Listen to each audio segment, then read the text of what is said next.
الحمد للہ رب العالمین والعاقبۃ للمتقین والصلاة والسلام علی سید الانبیاء والمرسلین اما بعد فاعوذ باللہ من الشیطان الرجیم بسم اللہ الرحمن الرحیم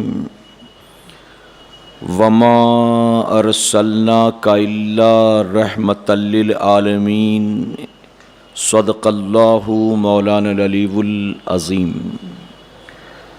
باد توحید کے متوالوں، شمع رسالت کے پروانوں، غوث و خواجہ اور رضا کے چاہنے والوں، آئیے سب سے پہلے ہم اور آپ نہایت ہی ادب اور احترام کے ساتھ اپنے اور ساری کائنات کے مرکز عقیدت جناب محمد الرسول اللہ صلی اللہ تعالی علیہ وسلم کی بارگاہ بے کس پناہ میں جس طرح سے میں آپ کو پڑھاؤں میرے ساتھ مل کر پورا مجمع بآواز بلند ہدیہ غلامی درود و سلام کے انداز میں پیش کریں۔ پڑھیں الصلاۃ والسلام علیک یا رسول اللہ،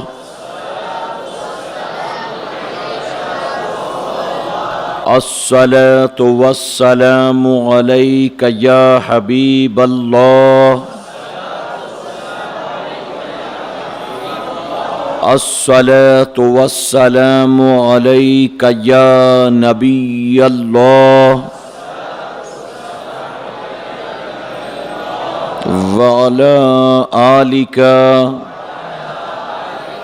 واصحابک یا نور اللہ صلی اللہ تعالی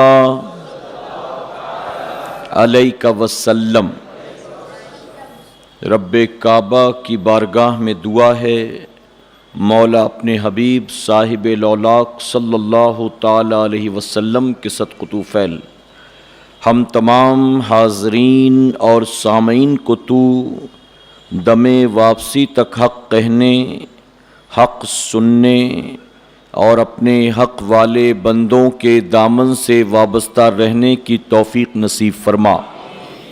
ساتھ ہی بارگاہ رب العزت میں دعا ہے کہ میرے کریم تیرے گھر میں جمع ہو کر ہم گناہگار و سیاہکار بندے جو کچھ بھی تیرے دین کی باتوں کو سنتے سیکھتے ہیں، میرے کریم تو ہمیں ان باتوں کو سمجھ کر اس پر عمل کی توفیق عطا فرما، اور جن باتوں پر ہمارا اپنا عمل ہو اسے دوسرے بھائیوں میں عام کرنے کی توفیق عطا فرما، اور میرے کریم ہماری اس ہر ہفتے کی حاضری کو قیامت میں ہمارے لیے، ہمارے ماں باپ کے لیے بخشش اور نجات کا ذریعہ بنا۔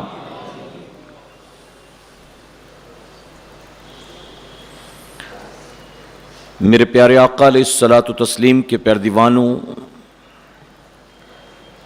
میں نے جس آیت کریمہ کی تلاوت کا شرف حاصل کیا، انشاءاللہ اس کی روشنی میں اپنے شعور کے مطابق آج کے اس مرکزی ہفتہ واری اجتماع میں کچھ اہم باتیں آپ کے گوش گزار کروں گا، اس یقین کے ساتھ کہ میرا کریم ان تمام باتوں پر سب سے پہلے مجھے، اس کے بعد آپ تمام سامعین کو عمل کی توفیق عطا فرمائے۔ اللہ رب العزت نے اپنے محبوب صلی اللہ علیہ وسلم کو ساری کائنات کے لیے رحمت بنا کر بھیجا ہے۔ سیدنا آدم علیہ السلام سے لے کر سیدنا عیسیٰ علیہ السلام تک جتنے بھی انبیاء آئے، ہر نبی کو اللہ رب العزت نے ایک شہر کے لیے، ایک آبادی کے لیے، ایک علاقے یا کسی خاص قوم کے لیے بھیجا، لیکن جب امام الانبیاء جناب محمد الرسول اللہ صلی اللہ علیہ وسلم کی باری آئی تو رب تبارک تعالیٰ نے اپنے محبوب صلی اللہ علیہ وسلم کو کسی خاص خطے کے لیے، کسی خاص قبیلے کے لیے، کسی خاص شہر یا ملک کے لیے نبی بنا کر نہیں بھیجا، بلکہ رب نے ساری کائنات کے لیے محبوب کو نبی بنا کر بھیجا ہے، اور ساتھ ہی رب نے ساری کائنات کے لیے محبوب کو رحمت للعالمین بنا کر بھیجا ہے، رحمت بنا کر بھیجا ہے۔ میرے پیارے آقا علیہ الصلوۃ والتسلیم کے پیارے دیوانوں، حضور اکرم صلی اللہ علیہ وسلم کی تعلیم و تربیت کے کئی ایسے گوشے ہیں جسے آج ہم نے اور آپ نے فراموش کر دیا ہے۔ میں معذرت کے ساتھ یہ بات کہوں گا، یا تو ایسی باتیں ہمیں بتائی نہیں جاتی، یا تو اگر ہم تک ایسی باتیں پہنچیں تو ہم اس پر عمل کرنے کی کوشش نہیں کرتے ہیں۔ آج دنیا میں جتنے بھی مذاہب پائے جاتے ہیں، ہر مذہب کا اپنا اپنا قانون ہے، ہر مذہب کے اندر اپنے اعتبار سے عبادت و ریاضت کا طریقہ موجود ہے، ہر مذہب کا اپنے اعتبار سے زندگی گزارنے کا ایک سلیقہ موجود ہے۔ اگر آپ مذہب اسلام کو دیکھیں اور حضور اکرم صلی اللہ علیہ وسلم کی تعلیم و تربیت کو دیکھیں تو آپ کو پتہ چلے گا کہ حضور اکرم صلی اللہ علیہ وسلم اپنی قیامت تک آنے والی امت کو صرف نماز، روزہ، زکوٰۃ، حج، عمرہ، تلاوت یہی سب کچھ سکھانے نہیں آئے تھے، بلکہ ایک مسلمان بحیثیت مسلمان اپنی زندگی کا ایک ایک لمحہ کس طرح سے گزارے، میرے آقا نے ہمیں تمام طرح کی تربیت عطا فرمایا ہے۔ کسی کہنے والے نے بہت خوب کہا، جو درس شہ بطحہ نے دیا وہ درس پڑھانا بھول گئے، جو درس شہ بطحہ نے دیا وہ درس پڑھانا بھول گئے، اوروں کو جگانا یاد رہا خود ہوش میں آنا بھول گئے۔ تو حضور اکرم صلی اللہ علیہ وسلم نے قدم قدم پر ہماری اور آپ کی رہنمائی کی ہے، اور کیسے زندگی گزاریں میرے آقا نے ہر چیز کا ہمیں اور آپ کو ایک طریقہ عطا فرمایا ہے۔ لیکن آج مسلمان اکثر ان باتوں پر عمل کرتے ہوئے نظر نہیں آتے۔ میں ایک مثال دوں، حضرت بایزید بسطامی رحمۃ اللہ علیہ کا دور ہے، ایک مسلمان نے کسی یہودی کو دعوت دی اور کہا کہ میں چاہتا ہوں کہ تم اسلام قبول کر لو۔ تو یہودی اس مسلمان سے یہ پوچھتا ہے کہ تم مجھے کون سے اسلام کی دعوت دیتے ہو؟ مسلمان کہنے لگا کہ اسلام تو ایک ہی ہے، میں تمہیں اسی ایک اسلام کی دعوت دیتا ہوں جس کو میں مانتا ہوں۔ یہودی کہنے لگا کہ نہیں، میں نے تو اسلام دو طرح کا پایا ہے، میں نے دو طرح کا اسلام دیکھا۔ مسلمان نے حیرت سے پوچھا، دو طرح کا اسلام وہ کیسے؟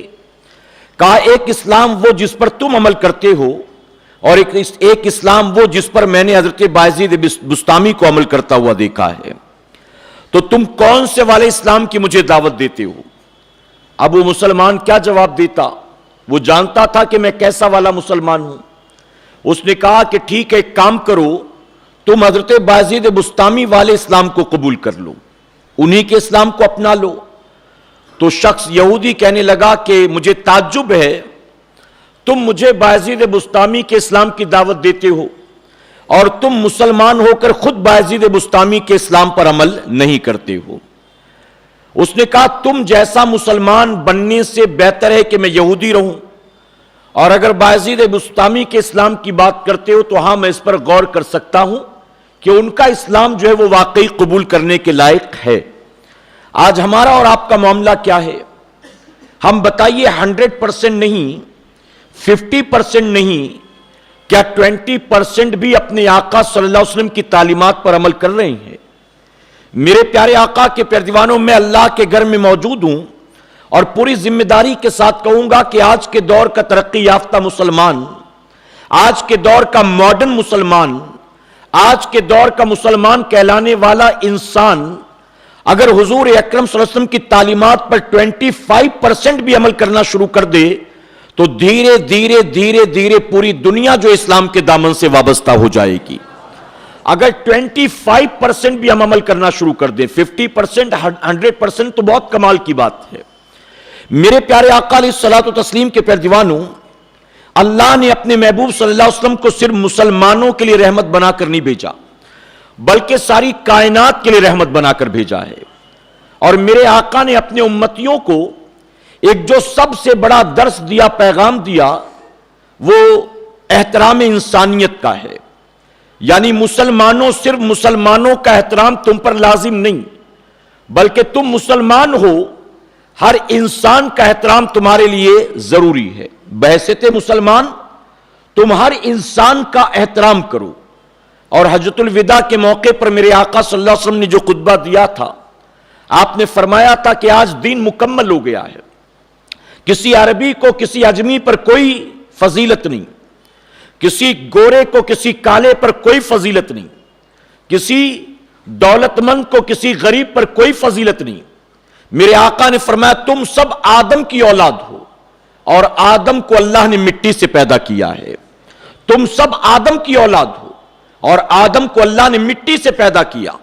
میرے پیارے آقا کے پیروانوں، حقوق انسانی کی بات یا احترام انسانیت کی بات اگر سب سے پہلے کسی نے کی ہے تو امام الانبیاء جناب محمد الرسول اللہ صلی اللہ علیہ وسلم نے کی ہے.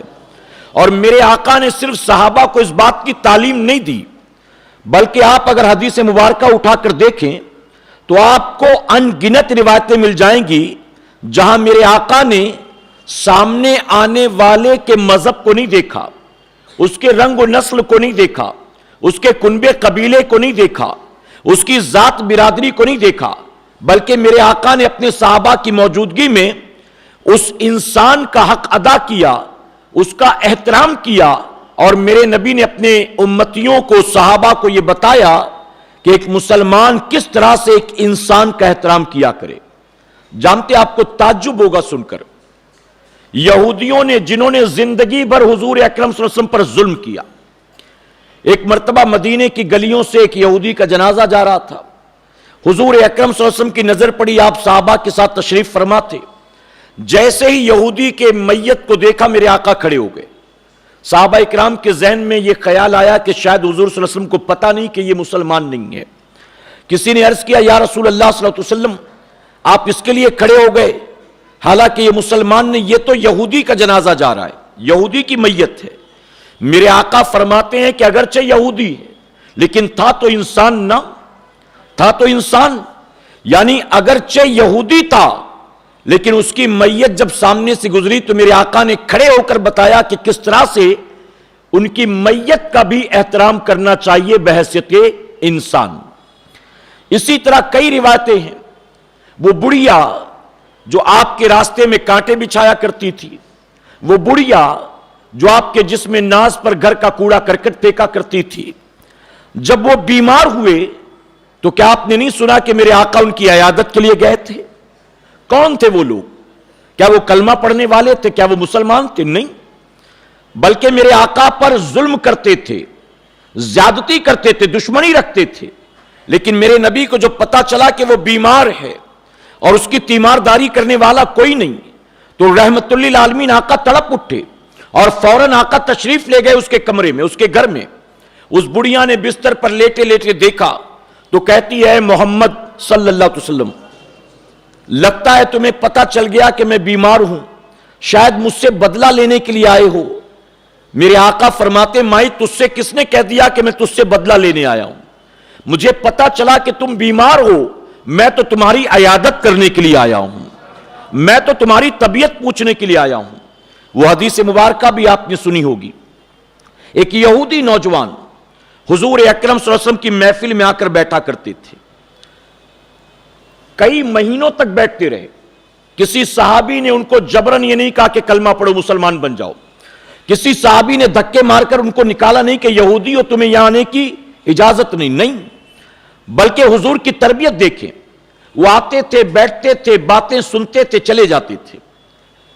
ایک دن نہیں آئے، حضور اکرم صلی اللہ علیہ وسلم نے دیکھا وہ جگہ خالی ہے، وہ نہیں آئے. دوسرے دن میرے آقا صلی اللہ علیہ وسلم کی نظر پڑی، جگہ خالی، آج بھی نہیں آئے. تیسرے دن میرے آقا صلی اللہ علیہ وسلم نے فرمایا کہ وہ جو یہودی نوجوان آ کر بیٹھتا تھا وہ نہیں آ رہا ہے، کیا بات ہے؟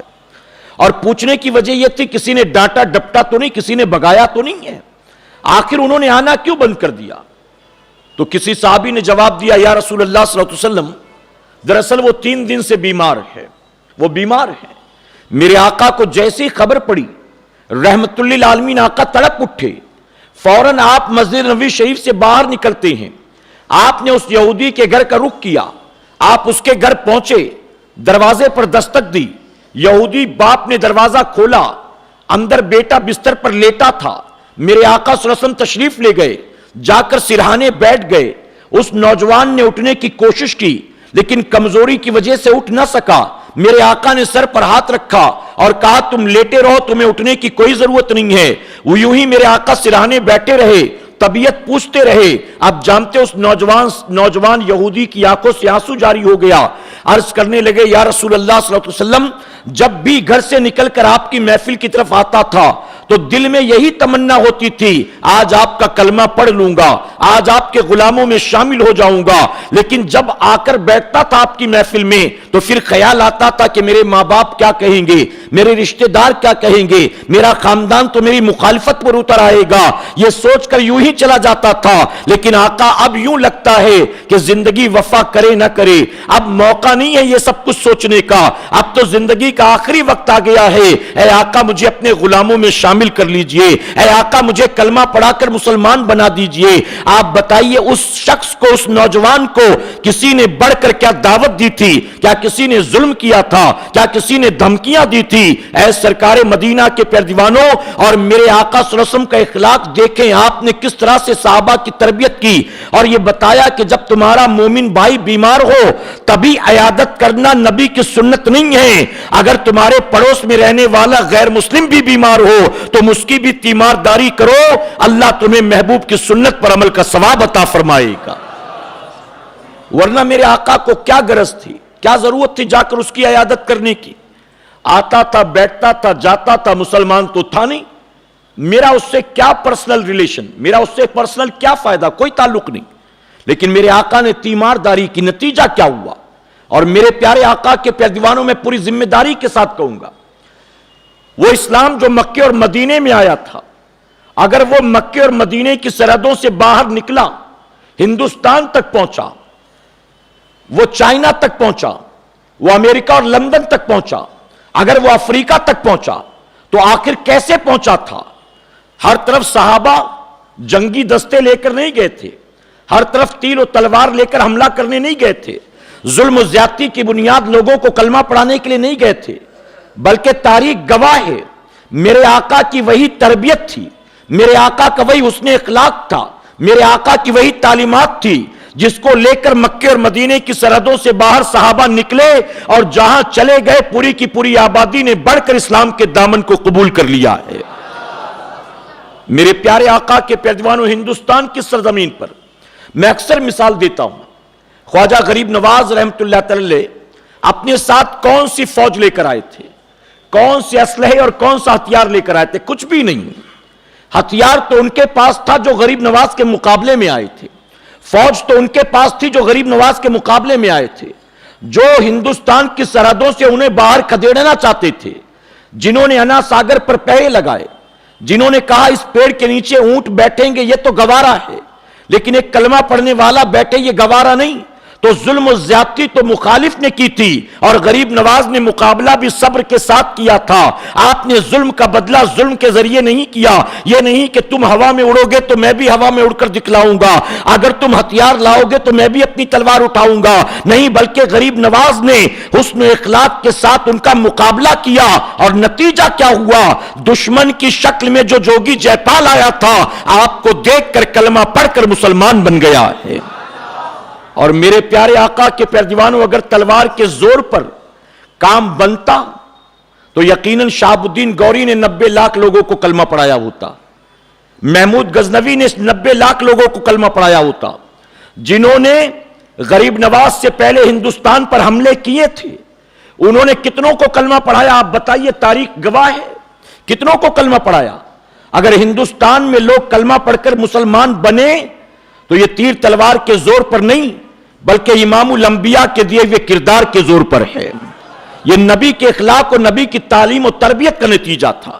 میرے پیارے آقا علیہ الصلوۃ والتسلیم کے پیارے دیوانوں، آج حقوق انسانی کی بات کرنے والے دنیا میں بہت سے لوگ ہیں، یو این او کو آپ دیکھیں، کئی این جی اوز ہیں جو حقوق انسانی کی بات کرتے ہیں، لیکن ہمارے اگر ملک کا جائزہ لیں تو ہمارے ملک کے اندر بتائیے انسانوں کے حقوق کتنے پامال کیے جا رہے ہیں. دن رات ایک انسان دوسرے انسان کو تباہ برباد کرنے کے منصوبے کر رہا ہے. ہمارے اپنے ملک میں موجودہ دور میں آپ دیکھیں کیا انسانوں کے حقوق پامال نہیں کیے جا رہے ہیں؟ کیا انسانوں کو تباہی بربادی کی طرف دھکیلا نہیں جا رہا ہے؟ لیکن جو لوگ حقوق انسانی کی بات کرتے ہیں، جو لوگ عدل و انصاف کی بات کرتے ہیں، بتائیے ان کی طرف سے کون سا پریشر ہے ہماری کنٹری پر؟ ان کی طرف سے کون سا قدم اٹھایا جا رہا ہے؟ دنیا نے اگر بات کی ہے حقوق انسانی کی تو یہ صرف پیپر پر، یہ صرف تھیوری کے اعتبار سے. پریکٹیکلی اگر اس کو عملی جامہ پہنایا ہے تو سب سے پہلے امام الانبیاء نے پہنایا ہے. میرے آقا نے صرف باتیں نہیں کی کہ نہیں ایسا ہونا چاہیے ایسا ہونا چاہیے، نہیں، میرے آقا نے عمل کر کے دکھلایا ہے. آپ دیکھیں مکہ معظمہ کا واقعہ ہے، ابھی اعلان نبوت کے چند دن گزرے تھے، مکے میں آپ کے اپنے آپ کے دشمن بن چکے تھے. ایسے میں ایک مسافر غریب تھا، مسلمان نہیں تھا، وہ ایک اونٹ لے کر آیا مکے میں بیچنے کے لیے. اس نے سوچا کہ اس کو بیچوں گا کچھ مال ملے گا، غریبی دور ہوگی. اب اتفاق سے اس غریب مسافر کے اونٹ کو خریدا تو ابو جہل نے خریدا. ابو جہل نے اونٹ خرید لیا اور خریدنے کے بعد وعدہ کیا کہ میں 1-2 دن میں اس کی رقم تمہیں دے دوں گا. اس نے کہا چلے ٹھیک ہے 1-2 دن انتظار کر لیتے ہیں، ہو سکتا ہے کہ انتظام کرنے میں وقت لگے. 2-3 دن کے بعد وہ پہنچا ابو جہل کے پاس کہ میری جو اونٹنی آپ نے خریدی تھی لائیے اس کی رقم دیجئے. تو ابو جہل کہنے لگا کہ میں کہاں بھاگا جا رہا ہوں، میں کوئی کرایہ دار تو نہیں ہوں، میرا خود کا ذاتی مکان ہے، میں یہیں کا رہنے والا ہوں، میں تجھے پیسے دے دوں گا، ڈرنے کی کوئی ضرورت نہیں ہے، فکر مت کر میں دے دوں گا. اس نے پھر 2-3 دن انتظار کیا. 2-3 دن انتظار کر کے پھر پہنچا تو ابو جہل نے پھر ڈانٹ ڈپٹ کر اس کو روانہ کر دیا. کہا کہ میں دیتا ہوں کہاں بھاگا جاتا ہوں، کیسی جلدی مچی ہوئی ہے. اس نے سوچا کہ لڑنے جھگڑنے سے ممکن ہے کہ یہ دینے سے انکار کر دے، اس نے واپس آ گیا خاموشی کے ساتھ. اب اسے بھی واپس جانا تھا کیونکہ جتنے دن مکے میں رہے گا اس کے بھی اپنے کھانے پینے کا خرچ بڑھے گا، غریب آدمی. اب اس نے سوچا کہ چلیں کسی ایسے آدمی کو تلاش کریں جو میری مدد کرے، میری حمایت کرے اور مجھے میری رقم دلوا دے.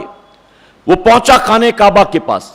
اس نے دیکھا خانہ کعبہ کی دیوار سے ٹیک لگا کر چند سرداران مکہ جو ہے بیٹھے ہوئے تھے. ان کے پاس جا کر اس نے سارا معاملہ بیان کیا تو ان لوگوں نے کہا کہ ٹھیک ہے ہم تمہاری مدد کرتے ہیں لیکن ہم تمہارے ساتھ ابو جہل کے پاس نہیں جائیں گے. اس وقت تو ابو الحکم کہلاتا تھا.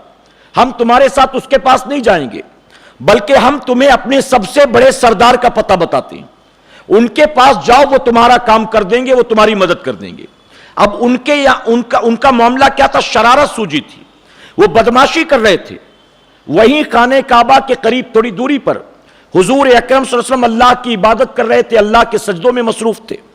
تو ان ظالموں نے اشارہ کیا کہ دیکھو وہ جو نظر آ رہے ہیں نا وہ ہمارے سب سے بڑے سردار ہیں، ان کے پاس جاؤ وہ تمہاری مدد کریں گے. اب اس شخص نے دیکھا، اسے پتا نہیں تھا کہ یہ کون ہے. اس نے دیکھا تو حضور اکرم صلی اللہ علیہ وسلم کا لباس ان کے مقابلے میں سادہ تھا. حضور اکرم صلی اللہ علیہ وسلم کے امامہ کے سر پر امامہ شریف جو بندھا ہوا تھا وہ ان کے مقابلے سستا نظر آتا تھا دیکھنے میں. لیکن بہرحال اس نے کہا کہ ان لوگوں نے کہا کہ وہ بڑے سردار ہیں تو چلے ان کے پاس. اب ان لوگوں کا مقصد کیا تھا کہ وہ حضور اکرم صلی اللہ علیہ وسلم کو ساتھ لے کر ابو جہل کے پاس جائے گا اور وہ ابو جہل سے کہیں گے کہ اس کی رقم دو، تو ابو جہل ظاہر ہے کہ ان کو ڈانٹے گا، ان کو ذلیل کرے گا، ان کا مذاق اڑائے گا اور ہمیں پھر ان کے اوپر ہنسنے کا موقع ملے گا. ان کا منصوبہ یہ تھا. وہ شخص بیچارہ مجبوراً پہنچا حضور اکرم صلی اللہ علیہ وسلم کی بارگاہ میں، جا کر ساری رودات سنا دی. اب حضور اکرم صلی اللہ علیہ وسلم کو خبر ہو گئی کہ مقصد کیا تھا، ظالموں کو میرے پاس بھیجنے کا مقصد کیا تھا ان کا. حضور اکرم صلی اللہ علیہ وسلم نے کہا چلو، انکار نہیں کیا، ساتھ لے کر گئے. ابو جہل کے دروازے پر پہنچے، جا کر دستک دی. اندر سے اس نے پوچھا کون آیا ہے؟ آپ فرماتے ہیں میں محمد ہوں صلی اللہ علیہ وسلم، دروازہ کھولو. اس نے کہا ٹھیک ہے آتا ہوں. دروازہ کھولا. اب کفاران مکہ نے اپنا ایک جاسوس بھی پیچھے پیچھے لگا دیا کہ تم وہاں جاؤ، وہاں جا کر دیکھو کہ ابو جہل اور ان کے بیچ کیا معاملہ ہوتا ہے، پھر ہمیں آ کر بتانا، پھر ہم ان کا خوب مذاق اڑائیں گے معاذ اللہ. یہ پلان تھا پورا. میرے پیارے آقا کے پیارے دیوانوں، ابو جہل دروازہ کھول کے آیا، وہ جاسوس چھپا دیکھ رہا تھا، حضور اکرم صلی اللہ علیہ وسلم ساتھ لے کر اس شخص کو کھڑے تھے۔ میرے آقا صلی اللہ علیہ وسلم نے فرمایا کہ یہ کہتا ہے کہ تم نے اس سے اونٹنی خریدی ہے اور 1 ہفتہ گزر گیا، تم نے اب تک قیمت نہیں دی، بتاؤ تم اس کی قیمت دیتے ہو کہ نہیں دیتے ہو؟ حضور اکرم صلی اللہ علیہ وسلم نے صرف اتنا فرمایا، بتاؤ اس کی قیمت دیتے ہو کہ نہیں دیتے ہو؟ ابو جہل فوراً کہتا ہے کہ آپ تھوڑی دیر انتظار کریں، میں ابھی اس کی قیمت چکا دیتا ہوں، میں ابھی اس کا مال چکاتا ہوں۔ اندر بھاگتا ہوا گیا، قیمت لے کر آیا اور لا کر اس شخص کے ہاتھ میں دیا، کہا بتائیے اور کوئی خدمت ہو تو میں کرنے کے لیے تیار۔ حضور نے فرمایا کہ کیوں خامخواہ غریب آدمی کو پریشان کرتے ہو؟ یہ کہہ کر آپ اس شخص کو لے کر آگے بڑھے۔ تھوڑی دور جانے کے بعد وہ شخص کہتا ہے کہ برا مت مانیے، لوگوں نے تو کہا کہ آپ سب سے بڑے سردار ہیں، لباس سے نظر نہیں آتا، آپ کے چہرے سے نظر نہیں آتا، آپ کے عمامے کو دیکھ کر نظر نہیں آتا، آپ کی سادگی تو یہ نہیں کہتی ہے کہ آپ بہت بڑے سردار ہیں، آخر آپ ہیں کون مجھے یہ بتا دیں۔ میرے آقا فرماتے ہیں کہ میں کیا بتاؤں کہ میں کون ہوں، بس تمہارا کام ہو گیا نا، کیا اتنا کافی نہیں ہے؟ اس نے کہا میرا کام تو ہو گیا، لیکن میں جاننا چاہتا ہوں کہ آپ کا نام کیا ہے، کس قبیلے سے آپ تعلق رکھتے ہیں؟ حضور نے فرمایا کہ بس تمہارا کام ہو گیا یہی کافی، باقی چیزوں سے تمہیں کیا تعلق ہے؟ یہ کہہ کر دونوں اپنے اپنے راستے چل پڑے۔ اب جانتے وہ شخص اپنا مال لے کر ان کفار کے پاس پہنچا اور جا کر کہتا ہے کہ واقعی تم نے صحیح آدمی کے پاس بھیجا تھا، انہوں نے تو میرا کام کرا دیا۔ وہ شخص جو 1 ہفتے سے ٹال مٹول کرتا تھا اس نے فوراً جو قیمت چکا دی، تم نے تو صحیح آدمی کے پاس پہنچا دیا مجھے۔ اب وہ لوگ بھی حیران کہ بڑا اس کا کام کیسے بن گیا، ہم نے تو کچھ اور پلان کر رکھا تھا۔ کہنے لگے کہ آخر بات کیا ہوئی؟ تو شخص نے ساری رودات سنا دی، ان کا جاسوس بھی پہنچ گیا، جاسوس نے بھی سارا معاملہ بتا دیا۔ اب وہ لوگ وہاں سے اٹھے فوراً ابو جہل کے پاس آئے کہ بڑی بڑی ڈینگیں مارتا ہے، بڑی بڑی باتیں کرتا ہے ہمارے سامنے، اکیلے میں ہم نے دیکھا کہ اس نے کیا کیا حضور صلی اللہ علیہ وسلم کے ساتھ۔ اب جب وہ لوگ پہنچے ابو جہل کے پاس، جا کر پوچھا کہ تو نے قیمت کیوں دے دی؟ ہم نے اس لیے نہیں بھیجا تھا کہ تو دیتا، بلکہ ہم نے تو اس لیے بھیجا تھا کہ تو ان کے ساتھ بدسلوکی کرتا، بدتمیزی کرتا، لیکن تو نے کیوں دیا؟ تو ابو جہل کہنے لگا کہ سنو، جب وہ آئے تھے نا تو اکیلے نہیں آئے تھے، ان کے رب کی مدد بھی ان کے ساتھ آئی تھی۔ جب وہ آئے تھے تو اکیلے نہیں تھے، ان کے ساتھ میں ایک اونٹ بھی تھا، اس اونٹ نے اپنے منہ کو کھول رکھا تھا اور اپنی زبان سے کہہ رہا تھا کہ ابو جہل فوراً اس غریب آدمی کی قیمت چکا دے، اگر تو نے اللہ کے نبی کی بات کو نہیں مانا میں ابھی تیرا کام یہیں پر تمام کر دوں گا، ابھی اپنے جبڑوں میں تیری گردن کو بھروں گا اور تجھے موت کے گھاٹ اتار دوں گا۔ میرے پیارے آقا کے پیارے دیوانوں، ابو جہل کہتا ایسے میں کیا کرتا، مجھے ان کی بات ماننی پڑی۔ اب یہاں ایک بات یہ معلوم ہوئی، اگر تم کسی غریب کی مدد کے لیے آگے بڑھتے ہو، اگرچہ مسلمان نہ ہو، غریب ہو، ظلم و زیادتیوں کا شکار ہو، اگر تم اس کی مدد کے لیے بڑھتے ہو تو یقیناً اس میں اللہ کی مدد شامل ہوگی تمہارے ساتھ میں۔ یہ میرے آقا بتا رہے ہیں۔ میرے پیارے آقا کے پیارے دیوانوں، آج دنیا بات کرتی ہے عدل و انصاف کی، آج دنیا بات کرتی ہے حقوق انسانی کی، ہیومن رائٹس کی، لیکن آپ دیکھیں کہ کتنے لوگ اس پر عمل کرتے ہوئے نظر آ رہے ہیں۔ پورا کا پورا ملک تباہ برباد کر دیا جاتا ہے اور کہیں سے انسانوں کی حمایت میں کسی کی زبان نہیں کھلتی۔ اور کیوں؟ اس کی وجہ کہ وہ ملک جو تباہ برباد کر دیا گیا وہ مسلمانوں کا تھا، جو مارے گئے وہ مسلمان تھے، جن کی آبروئیں لوٹی گئی وہ مسلمان تھے، جن کی آبادیوں کو تباہ برباد کیا گیا مسلمان تھے۔ میرے نبی نے مسلمان کو مسلمان کا حق نہیں سکھلایا، بلکہ مسلمان کا مسلمان پر کیا حق ہے اس کے ساتھ میرے آقا نے ایک مسلمان کو انسان کا حق بتلایا ہے کہ تم پر انسان کا کیا حق ہے۔ آپ دیکھیں، جب اوباما کو امریکہ کا پریزیڈنٹ بنایا گیا تھا تو اس وقت بھی دنیا میں بڑی تعریف ہو رہی تھی، امریکہ کی بڑی تعریف ہو رہی تھی کہ گوروں کے ملک میں ایک کالے کو پریزیڈنٹ بنا دیا گیا، یہ انسانیت ہے، یہ ہیومن رائٹس ہے، یہ دیانتداری ہے، یہ عدل و انصاف ہے۔ پوری دنیا میں واہ واہی ہو رہی تھی۔ میں کہتا ہوں تم نے ایک کالے کو اپنے ملک کا پریزیڈنٹ بنایا تو دنیا سے تعریفیں وصولتے ہو۔ ارے اسلام کی تاریخ اٹھا کر دیکھ لو، میرے آقا نے سب سے پہلے حبشہ کے ایک کالے کلوٹے غلام کو تمام امت کا امام بنایا ہے۔ میرے نبی نے امیہ کے غلام حضرت بلال کو خانہ کعبہ کی چھت پر چڑھا دیا ہے۔ کیا بتاؤ اس سے بڑا مرتبہ تم نے اپنے پریزیڈنٹ کو دیا ہے؟ اس سے بڑا مرتبہ تم نے کسی انسان کو دیا ہے؟ میرے آقا نے اس وقت جو مرتبہ ایک غلام کو دیا ہے، رنگ نہیں دیکھا، نسل نہیں دیکھی، ذات پات نہیں دیکھا، بلکہ آقا نے یہ حقوق انسانی کا پیغام ہمیں اور آپ کو دیا۔ میرے پیارے آقا علیہ الصلوۃ والتسلیم کے پیروانوں، جانتے ہو مکے والے حضور کے لیے تلواریں تیز کر رہے تھے، تلواریں تیز کر رہے تھے، جنگ کے منصوبے کر رہے تھے۔ میرے آقا مدینہ منورہ میں صحابہ کے ساتھ اطمینان کی زندگی گزار رہے تھے۔ مکے سے خبر آئی کہ مکے میں قحط سالی ہے، آسمان سے پانی نہیں برستا، لوگ بھوکے پیاسے مرتے ہیں۔ جیسے امام الانبیاء کو یہ پیغام ملا، فوراً میرے آقا دعا کے لیے ہاتھ اٹھاتے ہیں۔ ذرا سوچیں، یہ نہیں دیکھا میرے نبی نے کہ مکے والے تو وہ ہیں جنہوں نے مجھے مکے سے نکالا ہے، جنہوں نے میری بیٹی پر حملہ کیا، جنہوں نے بلال پر ظلم کیا، جنہوں نے عمر پر، صدیق اکبر پر ظلم کیا۔ نبی نے یہ نہیں دیکھا، بلکہ آقا نے جب دیکھا کہ مکے میں قحط ہے، مدینے میں بیٹھے بیٹھے دعا کرتے، اللہ مکے والوں کو اپنا حفظ و امان عطا فرما، اے اللہ مکے میں بارش نازل فرما، اے اللہ مکے والوں کو موت سے بچا لے۔ آقا دعا فرماتے ہیں اور وہاں اللہ رب العزت بارش کا نزول فرماتا ہے۔ میرے پیارے آقا کے پیروانوں، میں پھر عرض کرنا چاہوں گا، اگر اپنے نبی کی ان تعلیمات کو ہم 25% بھی عمل کرنا شروع کر دیں، ہم اگر اسے اپنی زندگی میں اتار لیں، تو وہ دن دور نہیں ہے کہ لوگ اسلام کے دامن سے وابستہ ہونا شروع ہو جائیں گے۔ اور میرے نبی نے صرف حقوق انسانی کی بات نہیں کی، کیا جانوروں کے حقوق میرے آقا نے نہیں بتائے؟ میرے آقا نے فرمایا اپنے امتیوں کو کہ اگر تمہارا جانور بدکتا ہے، تمہاری بات نہیں مانتا، بھاگتا ہے، تو تم اس کو کنٹرول کرنے کے لیے مار سکتے ہو، لیکن فرمایا جانور کے منہ پر مت مارا کرو، جانور کے منہ پر مت مارا کرو۔ میرے پیارے آقا کے پیروانوں، یہی میرے آقا ہیں جنہوں نے صحابہ کے درمیان بیان فرمایا ایک عورت کا واقعہ، بخاری شریف کے حدیث مبارکہ ہے۔ ایک فاحشہ عورت تھی، رقاصہ تھی، اس نے ایک پیاسے کتے کی پیاس کو بجھایا تھا، ایک پیاسے کتے کو مرنے سے بچایا تھا۔ میرے آقا فرماتے ہیں بعد مرنے کے اس عورت کو اللہ نے جنت میں داخل کر دیا۔ یہ صحابہ کے درمیان بیان کرنے کی وجہ کیا تھی؟ نبی بتا رہے ہیں کہ اگر تم پیاسے کتے کو بھی پانی پلاؤ گے، اللہ تمہیں اس کا بھی اجر عطا کرے گا۔ تو اگر کسی پیاسے انسان کو پانی پلاؤ گے، اگر کسی بھوکے انسان کو کھانا کھلاؤ گے، اگر کسی ننگے بدن کو کپڑا پہناؤ گے، اللہ اس کے بدلے تمہیں کیا دے گا، تم اس کا اندازہ نہیں لگا سکتے ہو۔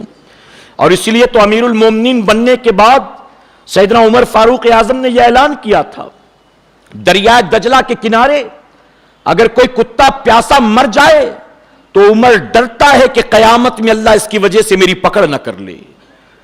یہ کون کہہ رہا تھا؟ امیر المومنین، خلیفۃ المسلمین۔ ذرا سوچیں، آج دنیا میں لوگ اپنی کرسی کے لیے، لوگ اپنے اقتدار کے لیے، لوگ اپنے تخت و تاج و حکومت کے لیے لوگوں کی لاشیں بچھا دیتے ہیں۔ ملک میں آگ لگتی ہو لگے، مجھے پرواہ نہیں، بستیاں تباہ ہوتی ہو تباہ ہو، مجھے پرواہ نہیں، آبروئیں لٹتی ہو لٹے، مجھے پرواہ نہیں۔ میرے پیارے آقا کے پیروانوں، جب کسی کو کوئی بڑا عہدہ ملتا ہے تو وہ قسم اٹھایا کرتے ہیں، اور قسم اٹھاتے ہیں تو عدل و انصاف کی، قسم اٹھاتے ہیں تو انسانیت و مانوتا کی، قسم اٹھاتے ہیں تو یہ کہہ کر کہ ہم بطور حکمراں ان پر راج نہیں کریں گے، ہم تو ان کے خادم بن کر ان کی خدمت کریں گے۔ لیکن ایک مرتبہ کرسی مل جائے تو اس کے بعد آپ دیکھیں اپنے اقتدار کے لیے وہ لوگوں پر ظلم و ستم کرنے سے بھی پیچھے نہیں ہٹتے ہیں۔ اور بڑے بڑے عہدے، بڑی بڑی کرسیاں تو بڑی بات ہیں، یہاں تو گلی محلے کے چھٹبھیا نیتا بھی لوگوں کو آپس میں لڑا دیتے ہیں، جن کی کوئی گنتی نہیں ہے۔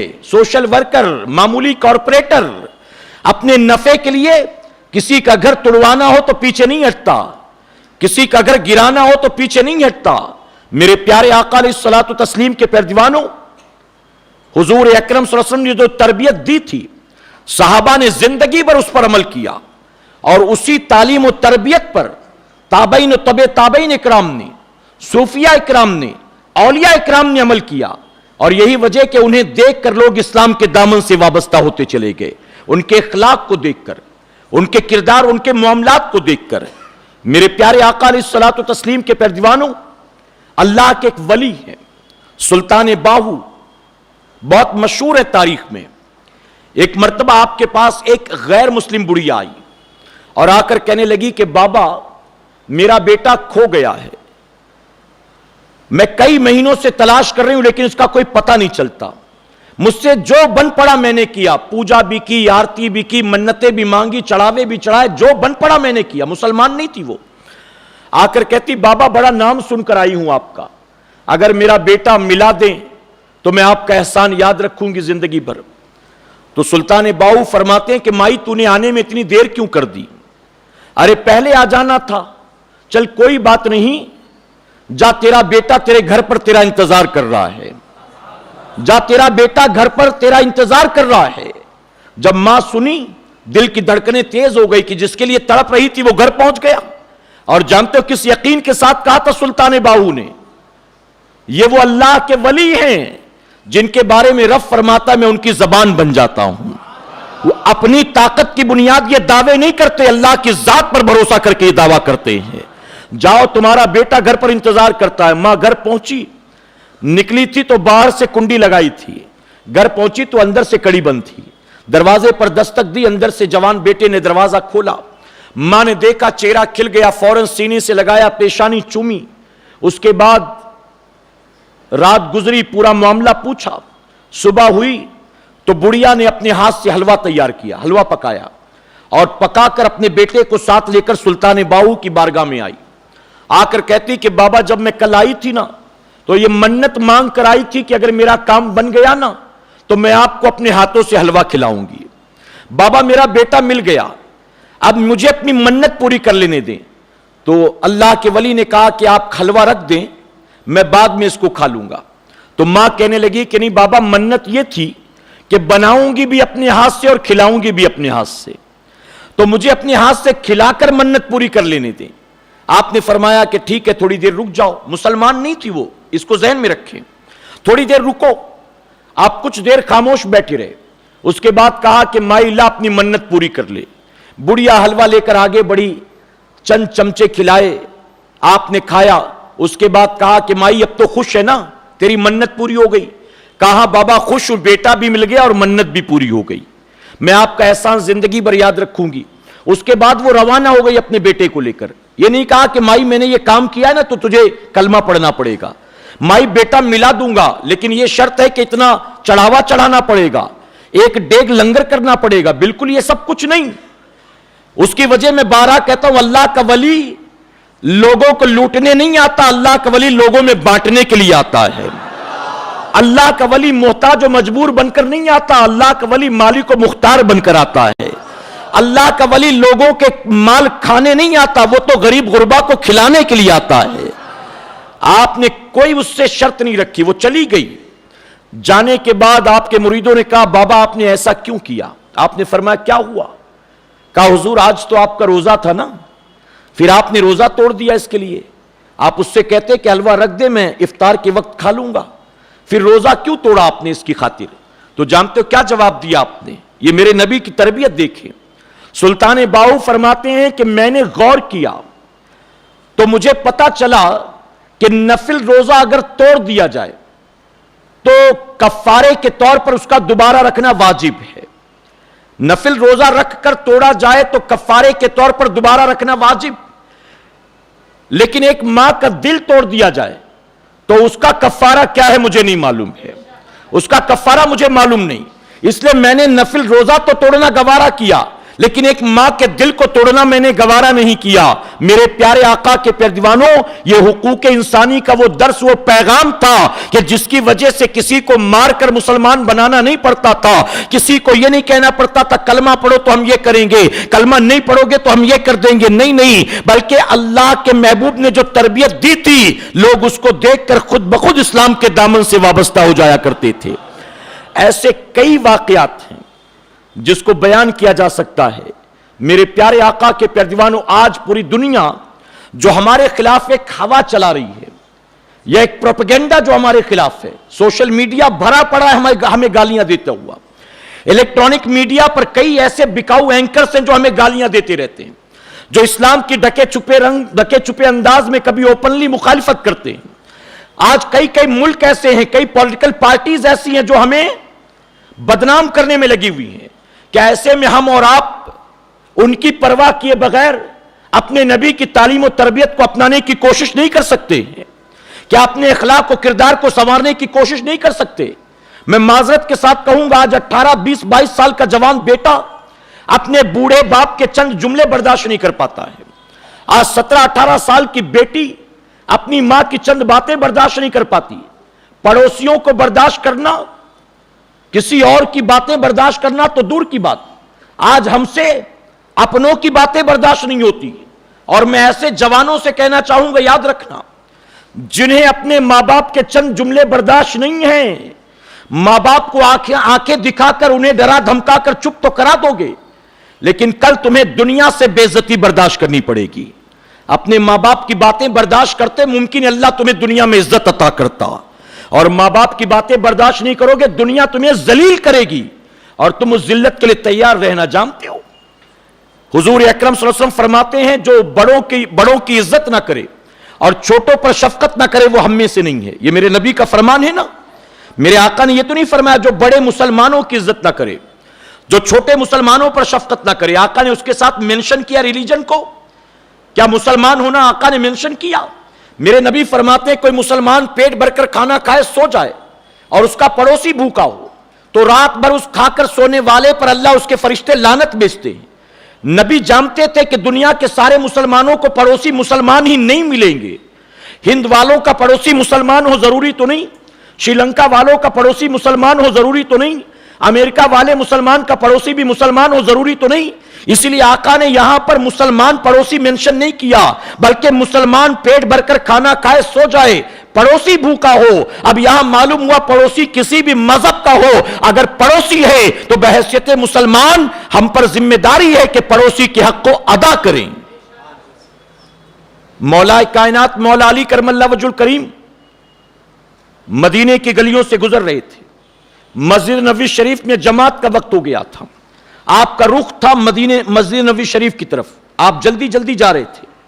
راستے میں اچانک آپ نے دیکھا اسی راستے پر ایک بوڑھا چلا جا رہا ہے، کمزور ہے، کمر جھکی ہوئی ہے، دھیرے دھیرے جا رہا ہے. حضور کے فرمان پر عمل کیا، بڑے کا احترام کیا. اس بوڑھے سے آگے بڑھنا آپ نے پسند نہیں کیا، آپ نے رفتار کو دھیمی کر دیا. آپ نے سوچا شاید یہ بھی کوئی مسافر ہے، مسجد نبوی شریف کی طرف یہ بھی نماز کے لیے جاتا ہے. آپ نے رفتار کو دھیما کر لیا، اس کے پیچھے پیچھے چلے، ادبن آگے نہیں بڑھے. جب مسجد نبوی شریف کا دروازہ آیا وہ شخص کراس کر کے آگے چلا گیا، مسجد میں نہیں گیا. جب وہ آگے بڑھا تو حضرت علی کو احساس ہوا یہ تو مسلمان نہیں ہے، مسلمان ہوتا تو نماز پڑھنے آتا، لگتا ہے کسی اور مذہب کا ماننے والا. بہرحال افسوس ہوا کہ اس کے چکر میں میری جماعت نہ چھوٹ جائے. جب اندر پہنچے مسجد میں تو دیکھا حضور صلی اللہ علیہ وسلم حالت رکوع میں ہیں، رکوع میں. اور آپ جانتے رکوع مل جائے تو پوری رکعت مل جاتی ہے نا. حضرت علی بھی گئے رکوع میں شامل ہو گئے، نیت باندھی رکوع میں شامل ہو گئے. جب رکوع میں شامل ہوئے، رکوع سے اٹھے، سجدے میں گئے، اس کے بعد دوسری رکعت ملی، تیسری، تو احساس ہوا کہ میں دیر سے پہنچا تھا لیکن میری ایک رکعت بھی مس نہیں، مجھے پوری نماز مل گئی ہے، پوری نماز. اب یہاں سنیں جو اصل سننے کی بات. جب سلام پھیرا میرے آقا نے تو حضرت علی کی طرف مخاطب ہو کر میرے آقا فرماتے علی تم کہاں رہ گئے تھے؟ تمہیں آنے میں دیر کیوں ہو گئی؟ کہاں رہ گئے؟ حضرت علی نے سارا معاملہ بیان کر دیا. آقا ایک بوڑھا آدمی اسی راستے پر آ رہا تھا، میں نے سمجھا نماز کے لیے آ رہا ہے، اسی لیے میں نے اس کے آگے بڑھنا پسند نہیں کیا، میں پیچھے رہ گیا. بعد میں پتا چلا وہ مسلمان نہیں. تو میرے آقا فرماتے تبھی تو میں سوچ رہا تھا. جب میں رکوع میں گیا تو جبرائیل علیہ السلام نے آ کر میری کمر کو پکڑ لیا اور جبرائیل نے کہا آقا ابھی اٹھیے گا مت جب تک علی نہ آ جائیں، جب تک علی نہ آ جائیں اٹھنا مت. اے مسلمانوں ذرا سوچو، اگر ہم اپنوں کا نہیں غیروں کا احترام کریں اللہ اس کا بھی انعام دیتا ہے، اس کا بھی. اس یقین کے ساتھ کہ یہ میرے آقا کی سنت ہے، اس یقین کے ساتھ یہ میرے نبی کی تعلیمات ہے، اس یقین کے ساتھ یہی صوفیہ کا طریقہ ہے. کیا آپ نے سنا نہیں؟ ارے کسی غیر مسلم کا احترام، کسی بھوکے کو پانی، کسی پیاسے کو پانی، کسی بھوکے کو کھانا بہت بڑے کمال کی بات. آپ نے وہ حدیث مبارکہ نہیں سنی؟ ایک مسلمان نے راستے سے کانٹے دار جھاڑی کو ہٹا کر پھینکا تھا، کانٹے دار جھاڑی کو ہٹا کر پھینکا. میرے آقا فرماتے میں نے اس کو جنت میں ٹہلتا ہوا دیکھا ہے. جب میں نے اس سے کہا کون سا عمل تجھے جنت میں لے آیا، تو کہتا ہے آقا جس راستے سے ہم گزرتے تھے نا، اس راستے میں ایک کانٹے دار جھاڑی کا درخت تھا، کبھی کانٹے لوگوں کے پیروں میں چبھتے، کبھی کپڑوں میں پھنس جاتے، اکثر لوگ پریشان ہوتے تھے۔ ایک دن میں نے کہا اس کو ہٹا کر پھینک دوں تاکہ آنے جانے والوں کے لیے راستہ صاف ہو جائے۔ اب ذرا سوچیں کہ راستہ صاف کرے ہر آنے جانے والے کے لیے کانٹے دار جھاڑی کو ہٹا دو، اللہ اس پر انعام دیتا ہے۔ اگر کسی بیمار کی، ضرورت مند کی، پریشان حال کی، کسی غریب کی، کسی بیوہ کی، کسی یتیم کی اگر مدد کرو گے، اللہ اس پر کیا دے گا ہم اس کا اندازہ نہیں لگا سکتے ہیں۔ میرے پیارے آقا کے پیارے دیوانوں، یہ چند معروضات تھے، اپنے شعور کے مطابق میں نے آپ کی گوش گزار کیے۔ اللہ ہمیں آپ کو سب کو کہنے سننے سے زیادہ عمل کرنے کی توفیق عطا فرمائے۔ رسالت کے پروانوں، ہر سنیچر کو بعد نماز عشاء سنی دعوت اسلامی کے عالمی مرکز اسماعیل حبیب مسجد میں سنی اجتماع ہوتا ہے، تو آپ حضرات پابندی کے ساتھ اس میں شرکت فرمائیں۔ سنی دعوت اسلامی کی ویب سائٹ sunnidawatisllami.net پر وزٹ کریں اور بہت ساری دینی معلومات حاصل کریں۔